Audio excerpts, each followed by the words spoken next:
সর্বশেষ যে লোকটা জান্নাতে যাবে তাকে আল্লাহ তাআলা জাহান্নামের আগুনে পোড়াতে পোড়াতে ছাই বানিয়ে ফেলবে। আল্লাহ বলবেন, জিব্রাইল যাও একটু দেখো, একটা মাত্র সেজদা দিয়েছে আমাকে, এরকম কাউরে পাওয়া যায় কিনা, বাটি চালান দিয়ে দেখো পাওয়া যায় কিনা। খুঁজে খুঁজে কাউরে পাবে না। আল্লাহ বললেন আবার দেখো, খুঁজে খুঁজে একজনকে পাবে, সামান্য ইমানের ছিটে ফোঁটা তার অন্তরে ছিল। আল্লাহ বলবেন যেহেতু ছিটে ফোঁটা আছে, অনেক মায়ের খাইছে, ওকে বের করে জাহান্নাম থেকে বের করে একটা নির্ধারিত দূরত্বে রেখে দাও। রেখে দেয়া হবে, কিন্তু জাহান্নামের আগুনের লেলিহান শিখাতে তার গা ঝলসে যাবে।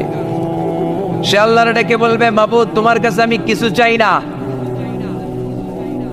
জাহান্নাম থেকে তুমি আমাকে বের করেছো, জীবন নদীর পানি তুমি আমার গায়ের মধ্যে ঢেলে দিয়েছো, আমি আবার সজীবতা ফিরে পেয়েছি, আমি তোমার কাছে জান্নাত চাই না, শুধু নিরাপদ একটা দূরত্বে আমাকে রেখে আসো, যাতে জাহান্নামের আগুন আমারে কষ্ট দিতে না পারে।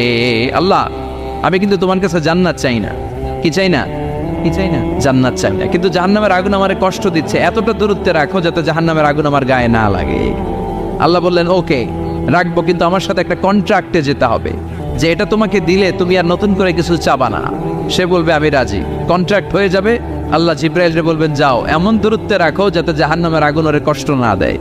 রেখে আসা হবে, অনেক দিন সে ওখানে আনন্দে থাকবে, আল্লাহ শুকরিয়া করবে, সে মনে মনে বলবে বেঁচে গিয়েছি, আমি বেঁচে গিয়েছি, জীবনে আর কিছু চাই না, জাহান্নাম থেকে আমি বেঁচে গিয়েছি।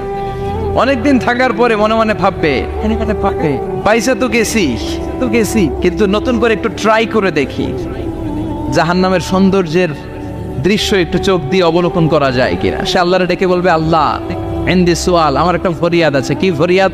আল্লাহ আগেই বলে রাখি আমি কিন্তু জান্নাতে যেতে চাই না। আল্লাহ বলবেন কি চাও? সে বলবে আল্লাহ তোমার জান্নাতটা তুমি কত সুন্দর করে বানিয়েছো, আমি একটা নজর শুধু দেখতে চাই, জান্নাতের দরজার সামনে নিয়ে যদি আমারে বসিয়ে রাখো, দ্যাটস ইনাফ, আর কিছু চাই না, আর শুধু জান্নাতের দরজার সামনে।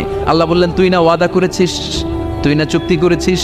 সে বলবে আল্লাহ আমারে হতভাগা বানাইয়া তোমার কি লাভ? সুবহানাল্লাহ পড়ে,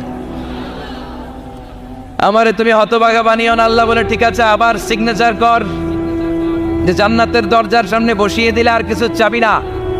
সে সিগনেচার করে বলে আমি চাবো না। আল্লাহ বললেন জিব্রাইল